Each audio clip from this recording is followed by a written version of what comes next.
Good evening, I'm Michael Usher and welcome to Spotlight. There was a time when criminal gangs kept their dirty business to themselves.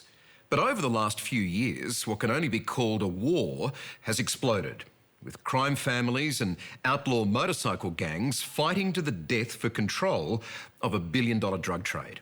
Increasingly caught in the crossfire, innocent men, women and even children. Tonight, we'll take you inside a top-secret police operation that's part of the fight back. A treasure trove of encrypted messages, including orders to kill, revealing this bloody gang war is deliberate and directed.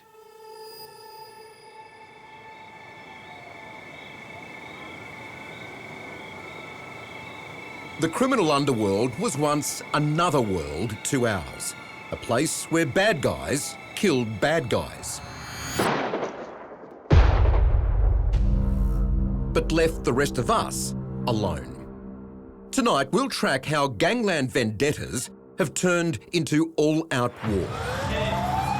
Sydney's gang wars take another deadly turn. Spiralling violence, spilling into the suburbs. An execution. Gunned down just metres from his children. Another car chased and shot at. Shot in broad daylight. Inside, a mother and 4 teenagers. Now, few are safe when the bullets fly. Mayhem and destruction. Obviously, the intention was to kill him. Over a drug trade worth billions. Most of us are still surprised at the very brazen way drug gangs operate. The shootings, day or night, doesn't matter. Attacks on houses, attacks on individuals in broad daylight. I think there's a complete disregard for public safety. There's a complete disregard for the community. And I think there is also about dominance and intimidation. Later in our exclusive report, Australian Federal Police Assistant Commissioner Kirsty Schofield takes us inside a recent top-secret police operation that cracked gang communications. This was in the hands of one of the criminal gang before you got it. Yes. What the killers are actually saying to each other. How many threats to life did you uncover? For this one was 50 threats to life, and those threats to life are threats to harm, like serious harm.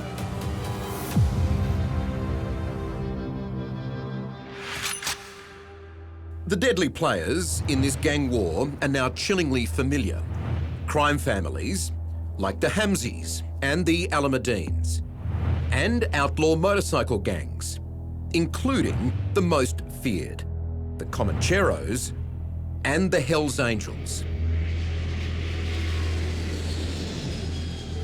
Their deadly confrontation at Sydney Airport in 2009 was the first time the gang war went public. I think it was probably the Sydney Airport brawl that really made everybody realise just how brazen crime gangs are willing to be these days. Senior Daily Telegraph journalist Josh Hanrahan remembers the day. 2 rival bikies meet by chance in Melbourne, flying back to Sydney. Both call for reinforcements on arrival. The Qantas domestic terminal is teeming with travellers.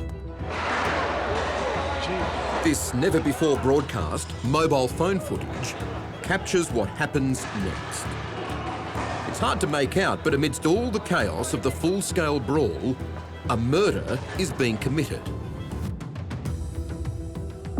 Hells Angel bikie Anthony Zervis is being bashed to death. This is a packed Sydney Airport. You've got kids watching on. Some of the witness accounts of what they saw happen, you know, as Anthony Zervis is being beaten over the head with a bollard. They're really horrifying, and this is just happening right in front of you as you're about to go on holiday. Comanchero boss Mick Harvey was convicted of the murder, reduced to manslaughter on appeal, and released from jail in 2015. But in the vicious cycle of payback in the burgeoning gang war, Harvey was always marked for death. One afternoon he goes to his gym down in his local area of Rockdale. And as he comes out and gets in his car about to drive off, a balaclava-clad gunman runs up to the driver's side door and just unloads into the driver's seat and shoots Mick Howie dead. To that point, it's arguably the biggest gangland execution that Sydney had seen.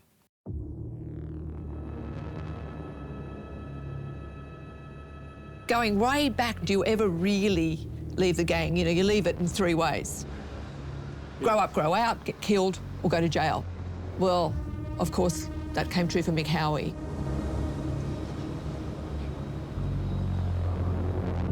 Former New South Wales Detective Superintendent Deborah Wallace leads our panel of experts tonight.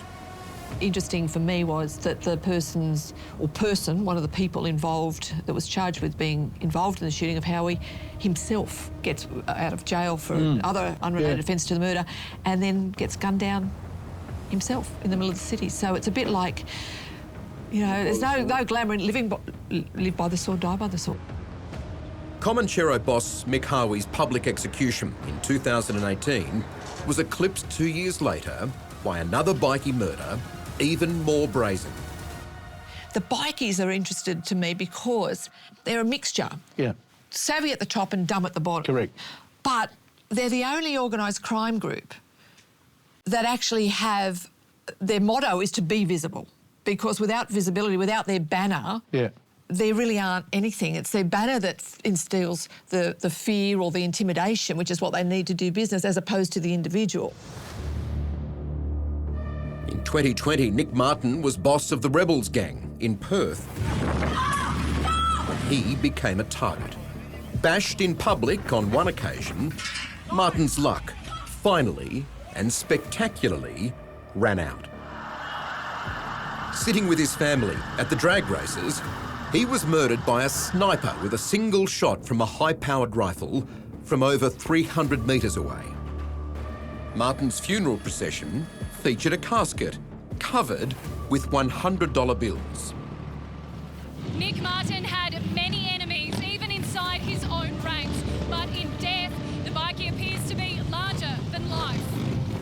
It's probably the most audacious killing in the history of the gang wars. The shooter, who was an ex-soldier, was eventually arrested. He'd done the hit for $100,000. But according to former Victorian homicide detective Charlie Bezzina, there are other professional hits that will forever go unsolved. We recently had a murder of an Italian businessman, and he was shot dead coming out of his house. And the offender got away on a Vespa. And that showed the sophistication, different level about doing it quietly. There's been allegations that they may have brought someone in from overseas to do the job not known here. There was no cartridge cases left at the scene. It was done early hours of the morning. They knew exactly what this male was doing. Former New South Wales detective Michael Kennedy was once a bikie himself. He knows that for some gang members, killing is just a way of life. There is no one size fits all, so there's no system. There are young people who kill someone because they farted in the same room as their mum. It's as simple as that. There are other people that kill people because they've been paid to do it, or because they're settling a family score, because they've been at odds with each other forever. They'll kill someone just to get a reputation. An underworld identity has been shot dead in Sydney's West. Chief Reporter Josh Hanrahan has his story for us. Josh, what can you tell us? The man who was shot dead this morning is Tariq Ayoub. In the ever-escalating gang war, Josh Hanrahan sometimes covers a death toll that rises by the day. I mean, you've got 25 bodies on the street, innocent people, long-time underworld figures, members of bikie gangs, crime families. It's tit for tat, it's calculated, and I think if you look at the millions and millions of dollars that police have had to put into fighting it, there's no doubt that it's a war. And it's a war where every underworld code is being broken, targeting not just gang members, but women, putting the public, even children, in the line of fire. November the 29th, 2020. These four men are about to enter the local gym in Sydney's west. Suddenly, there's a volley of shots. What happens next is truly terrifying. Next to the gym is a childcare centre. The bullets came within millimetres of the children playing inside. By the grace of God, we didn't have several people killed. In a mark of just how brazen and uncaring this war has become, the shooters slowly and calmly drive by to check how their attempted hit has gone, leaving their stolen car burnt out a few suburbs away. Police will often talk about the rule book of the underworld that, you know, supposedly existed back in the day, where there was I guess it's a bit of an honour among thieves. There was a code. And if there was any doubt that that no longer existed, I think it's probably best shown that it was gone in late 2022, when two women were shot dead as they were about to head off to a night out together. And it was around 8:50 p.m, and Lametta Fadlala and her hairdresser friend, Amy Hazuri, were sitting in the back seat, about to be taken to a party. In the front, a 20-year-old male driver, a 16-year-old girl beside him. In the criminal world, Lametta had form. now, Lametta Fadlala is someone who was known really well to police. I think probably the best way to describe her is a female gangster. She was somebody who rolled with a lot of underworld figures. She'd been married previously to a couple of underworld figures. She was considered somebody who would carry a gun. She could get your weapons. She was a bit of a person who was able to source things for people in the underworld. Ignoring the pair in the front seats, the killer's target was clearly Lametta, but Amy Hazuri would not be spared. And whether he knew which one was which, or just knew that one of them was definitely his target, it didn't matter, because essentially he and this other come and have sprayed the whole back seat with bullets. And cut both women down, just like that.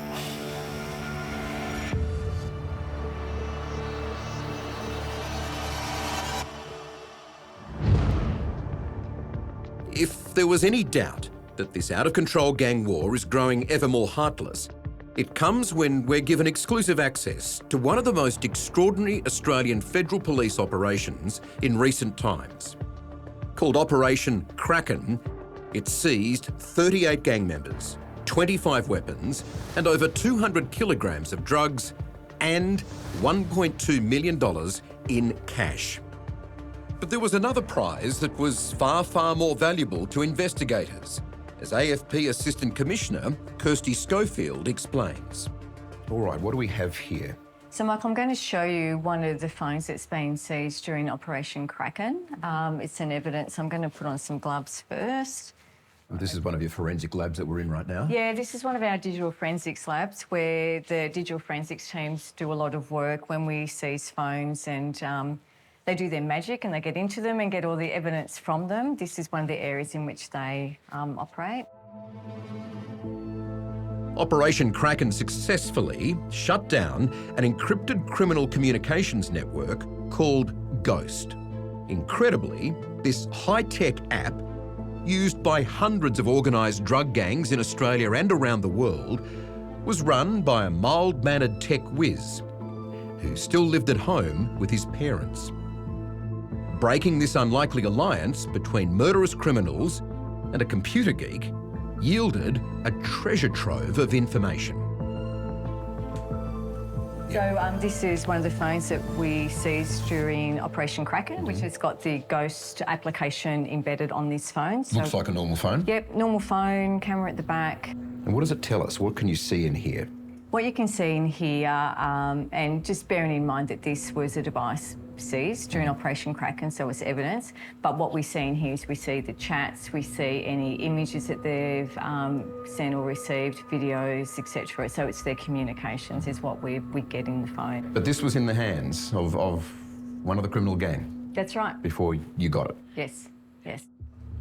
What the criminals were actually saying to each other in their ghost messages is proof positive the terrible bloodshed of the gang war is deliberate and directed. So behind the scenes, obviously you were privy to all of this, but when you were reading what they were communicating with each other and saying, were you surprised? No, not surprised. But, you know, the amount of drug trafficking on these platforms, violence, threats to life. How many threats to life did you uncover? For this one was 50 threats to life, and those threats to life are threats to harm, like serious harm. So it was things from aggravated robberies to assaults to actually threats to kill, domestic violence, and we were able to intervene on all occasions. Killings were prevented this time, but Australians should be terrified about what may be coming next. Overseas, as well as high-tech communication networks, gangs are developing cruel new weapons of war. Dutch police recently uncovered this Gangland hideout. They found a torture chamber inside a converted shipping container, complete with a dentist chair, pliers, handcuffs, and scalpels. Next. A whole bunch of guys, about 5, 6 guys, come in with bloody clovers on. Yeah. A couple of them had guns. We'll take you deep inside a recent gangland crime that involves kidnap, torture, and a $30 million ransom.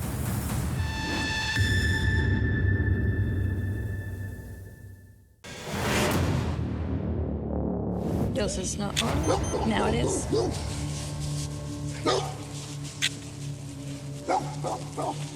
It's 3 a.m, June 1st, 2021, and police are called to a home in Sydney's western suburbs. Heard this big bang. Yep. I was sort of half awake in the lounge room watching TV. Yep. I come out, there's a whole bunch of guys, about 5, 6 guys come in with bloody clovers on. Yep. A couple of them had guns. Yep. So who have they taken? Dylan Mancuso. All right, how old's Dylan? 35. All right. Bikie Dylan Mancuso has been kidnapped at gunpoint by a gang who broke their way into his family home. Is there any reason why they're taking him? This is the time to be perfectly honest. Yeah, that was illegal. Well, he had to prove where'd you got the cash from. Mancuso clearly has enemies, and right now, police have no idea why he's been taken and who is holding him. And then later that night, a photo comes through. A photo that was sent back to his associates as part of the extortion attempt of these kidnappers. And they essentially say, pay us this money or we'll kill him. The kidnappers make an incredible ransom demand. They want $30 million, and it's backed up by a death threat. And they tried to extort him for ransom for tens of millions of dollars while beating him and essentially torturing him. What the kidnappers don't know is that the police have tracked their messages to an area around an industrial complex in Sydney's southwest suburb of Revesby. Over the next frantic hours, investigators try to zero in on the gang's precise location, while Mancuso's life hangs in the balance. Finally, the breakthrough. A heavily armed police unit dramatically arrests one of the gang.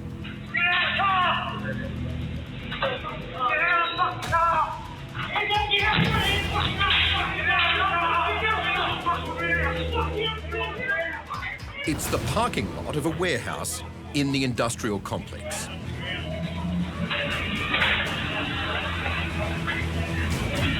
Knowing the kidnappers could be warned, the police race to where they believe Mancuso is being held. But is it too late?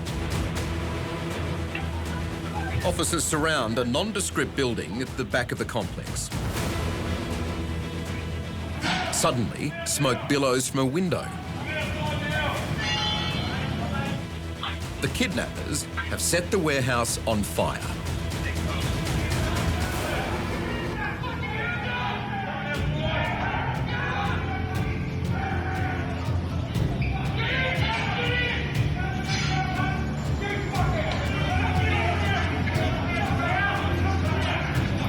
Minutes later, they're captured.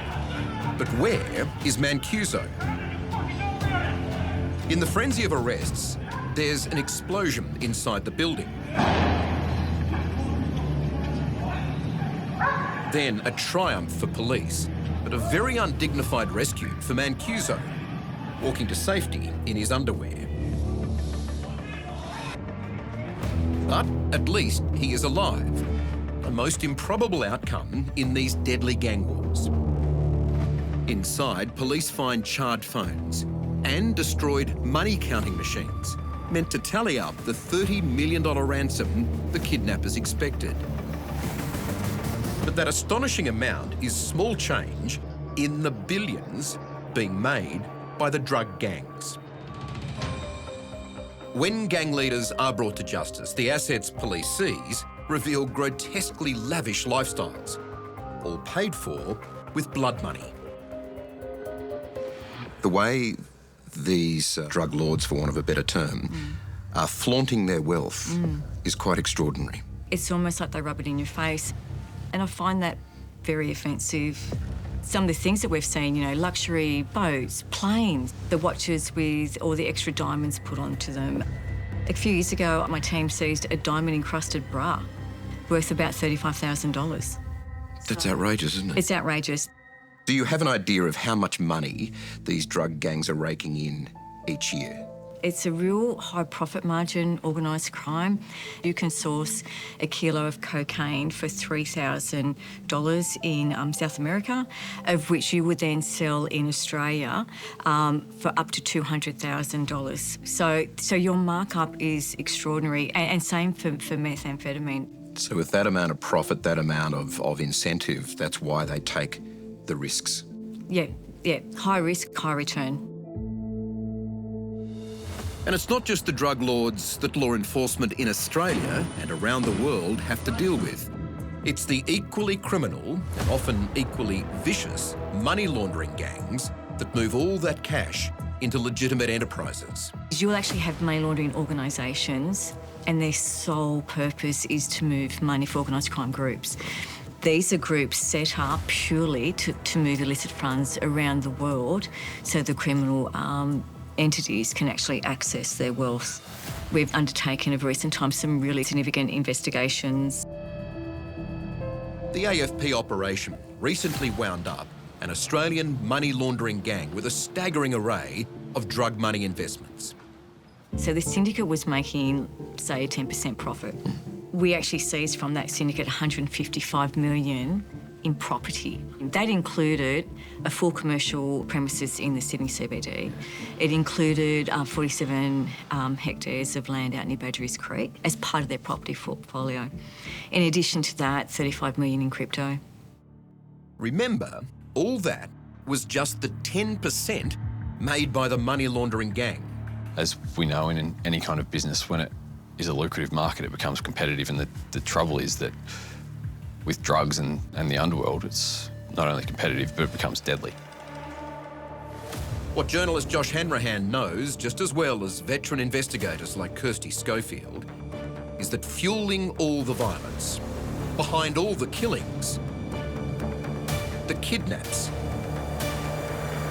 targeting of innocents, and the public increasingly being caught in the deadly crossfire of this drug war, is the insatiable demand ordinary Australians have for drugs and how much we'll pay to get them.